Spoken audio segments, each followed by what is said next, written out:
machen wir mal das Thema Adam Aznu noch mal auf. Ich fand's halt wild, äh, dass da dann jetzt so verbal nachgetreten wurde. So, dass dem ich meine, der Junge, was ist der, 19 oder was? Dass man den da jetzt da hingestellt hat, als wäre er irgendwie was, nicht motiviert genug oder sonst was. Ähm, ja, dann sollte man sich mal hinterfragen, warum, ne? Also, ich meine, der hat eine sehr, sehr starke Vorbereitung gespielt, ja, war super engagiert, hat sich reingehauen. Ähm, ja, dann wurde 'n Davis da auf die Posi gestellt, obwohl er an absolute Farce-Leistungen gebracht haben. Von Guerrero brauchen wir gar nicht reden. Dann hat er keinerlei Spielminuten gekriegt in der letzten Saison. Dann hat man ihn verliehen, ein halbes Jahr nach Spanien, damit er Spielpraxis kriegt und dann tönt man groß vor der Club-WM rum. „Ja, Club-WM, wir nehmen sie alle mit, die bekommen alle ihre Chancen.“ Ja, und dann siehst du bei der Club-WM Guerrero da rumdümpeln, Alter, wo nicht eine gescheite Leistung dabei war. Ähm, und du hast einen Linksverteidiger. Du hast einen fucking Linksverteidiger und dann kriegt der 8 Minuten gegen eine Amateurmannschaft und das war's.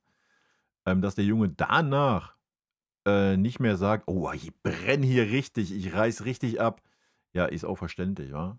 Ich glaube, wenn der Trainer mal da hingegangen wäre und hätte gesagt: „Pass mal auf, Adam, du bist mein Linksverteidiger in der Hinrunde, ja, solange wie Fonsi verletzt ist, hast du die Zeit, dich zu zeigen.“ Ich glaube, dann wäre da auch eine andere Motivation gewesen, ne? Aber das jetzt so umzudrehen, sozusagen: „Oh ja, die Einstellung hat nicht gepasst.“ Ja, Alter, finde ich super schwierig, ja. Ist für mich so eine absolute Ausrede der Vereinsführung einfach, dass man die Talente gerade alle in den Arsch tritt, so, weißt du? Ja klar, was hast du gekriegt? 9 Mille oder was? Kannst du dir wieder auf die Fahne schreiben zu den 64, die wir in den letzten 4 Jahren eingenommen haben mit unseren Talenten. Weitere 9 dabei, ne? Grandios, ja. Und dafür spielen wir jetzt die ganze Hinrunde mit 'm Guerrero als Linksverteidiger oder 'n Stanisic, ja, der eigentlich unser Rechtsverteidiger ist. Wild, oder? Katastrophe. Ich weiß nicht, wer das Testspiel gesehen hat gegen Lyon. Aber wenn ihr da wieder 'n Conny Leimer gesehen habt nach hinten hin, das war wieder 'ne Vollkatastrophe. 'Ne absolute Vollkatastrophe. Junge, kannst du nicht als Verteidiger aufstellen, den Mann. Das geht einfach nicht. Das war 'ne Vollkatastrophe. Ja, weiß ich nicht. Also, das finde ich 'n bisschen schade, dass man denen da jetzt so den Stempel aufgedrückt hat. Ich habe es schon zu Mara gesagt die Tage, in 1, 2 Jahren gucken wir mal wieder, wo der Spieler so steht und dann kriegen wir wieder das Weinen in den Augen, wenn der da mit 'nem Marktwert von 60, 70, 80 Millionen steht, Alter. Ja. Katastrophe halt einfach. Verstehe ich nicht. Ja, jetzt für mich wieder so 'n Unding, was das angeht. Und ja, jetzt haben wir natürlich, bevor ich 'n Chat lese, jetzt haben wir wieder alle die Hoffnung, ne, so wie letzte Saison auch. Vorbereitung, geil, guck mal, alle spielen, Lennart Kahl 'ne Halbzeit, ne, der Paul Wanner 'ne Halbzeit, und wie sie alle heißen, alle haben 'ne Halbzeit gekriegt, ja. So war letzte Saison dasselbe. 1:1 dasselbe letzte Saison. Vorbereitungsspiele, hast du sie alle gesehen, waren Leute bei, die haben gut gespielt, ja, da waren Leute bei, die haben sehr gut gespielt. Äh, ja, und dann weg.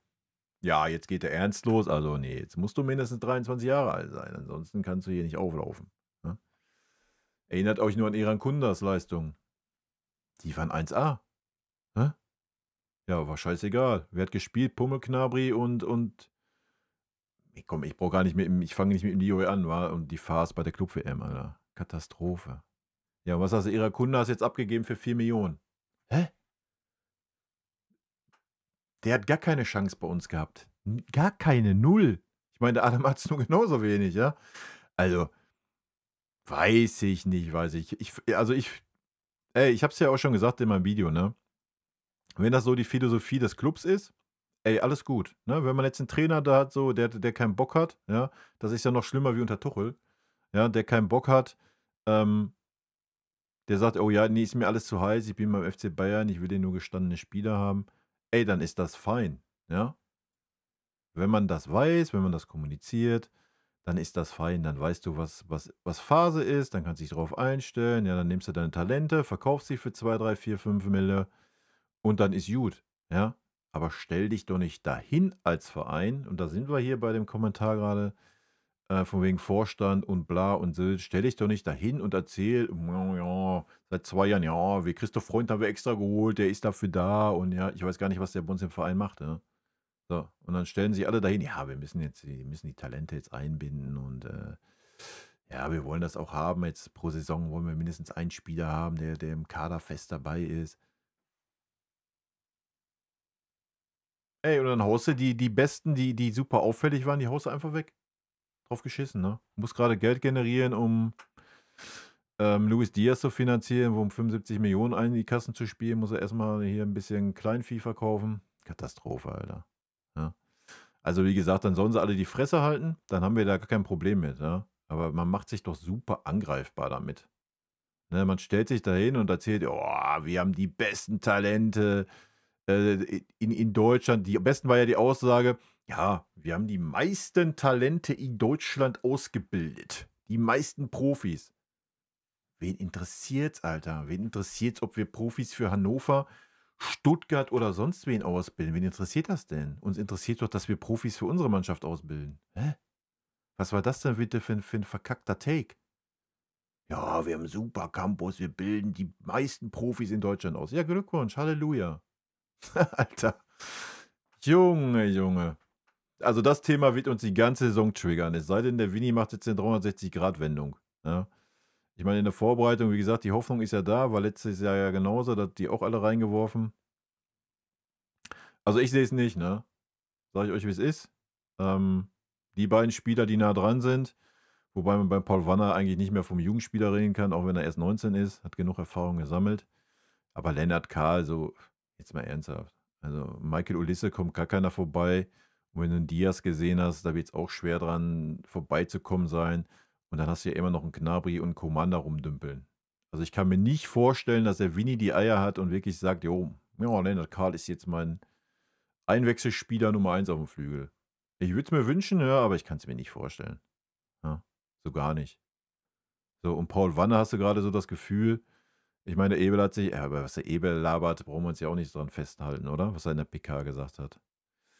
Also ich würde sagen, wenn wir uns dazu entschließen, in Stuttgart dann doch 75 Millionen in den Arsch zu schieben, dann kommt der Woldemate noch und dann wird der Paul Wanner verkauft. So, ja.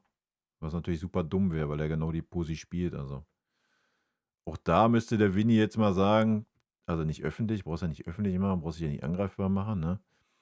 Aber intern muss er hingehen zum Paul und muss sagen, pass auf, Paul, jetzt hier, Jamal ist noch weg, Hinrunde. Ja, du hast deine Chance, Alter. Jetzt kannst du zeigen, ob es reicht für den FC Bayern. Ja, ist natürlich eine Menge Druck dann, ja, logisch. Ja, aber let's go. Ja, wofür hast du den jetzt 2 Jahre über die Dörfer geschickt? Ja, fertig.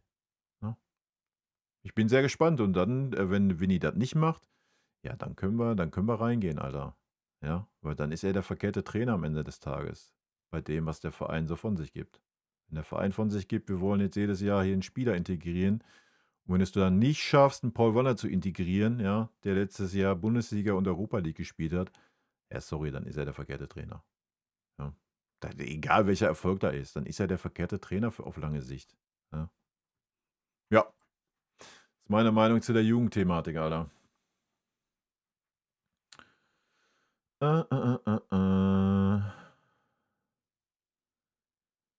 Lieber ist der FC Bayern am Instagram entfolgt. Ja, Halleluja. Dann braucht der FC Bayern also keinen Daumen hoch vergeben, oder was? Für seine überragenden Leistungen. Wanner wird auch zerlegt angeblich. Ja, das ist eine Katastrophe, ne? Nein. Also da kann ich gleich mal was zu sagen. Also Bischof, hast du die ersten 20 Minuten gar nicht gesehen. Der war nicht einmal am Ball gegen Leon. Weil der hat nicht einen Ball gekriegt. Der hat nicht einen, die haben den gnadenlos ignoriert. Der hat nicht einen Ball gekriegt. Der Wanner war super stark, die ersten 20 Minuten hat das Spielgeschehen eingeleitet, hat super Pässe gespielt, hat mir sehr gut gefallen im Spielaufbau. Danach war es dann umgekehrt. So, aber dann waren wir aber offensiv ja auch nicht mehr stattgefunden. Dann war es so ein Rumpimmeln im Mittelfeld. Dann war der Paul Wanner relativ wenig nur noch zu sehen. Und dann war der Bischof ein bisschen mehr zu sehen. Dann war er endlich mal im Spiel angekommen. Und er hat das auch ordentlich gemacht. Ja, gibt es auch nichts dran zu meckern. So. Der beste Mann. Beste Spieler auf dem Platz war wie immer Michael, Alter. Jeder, der was anderes sagt, dann hat der das Spiel nicht aufmerksam geschaut. Lennart Kahl war zum Beispiel auch stark, ja, aber wir haben halt wenig über die Seite offensiv Akzent haben wir eh wenig gesetzt. Aber wenn ihr mal geguckt habt, was der Lennart Kahl mit nach hinten gearbeitet hat, wie engagiert er war, wie er sich reingeworfen hat, hat er auch dann noch die beste Chance gehabt mit „Alles oder nichts“, vollkommen richtig gemacht. So, ansonsten haben sich ein, zweimal vorne festgedribbelt, er, auch Paul Wanner, ja, so ein bisschen den Musiala-Move gemacht. Ja, aber da hast du den Bischof gar nicht gesehen, die ersten 25 Minuten. Mm, mm, mm, mm, mm. Ja, ja, ja.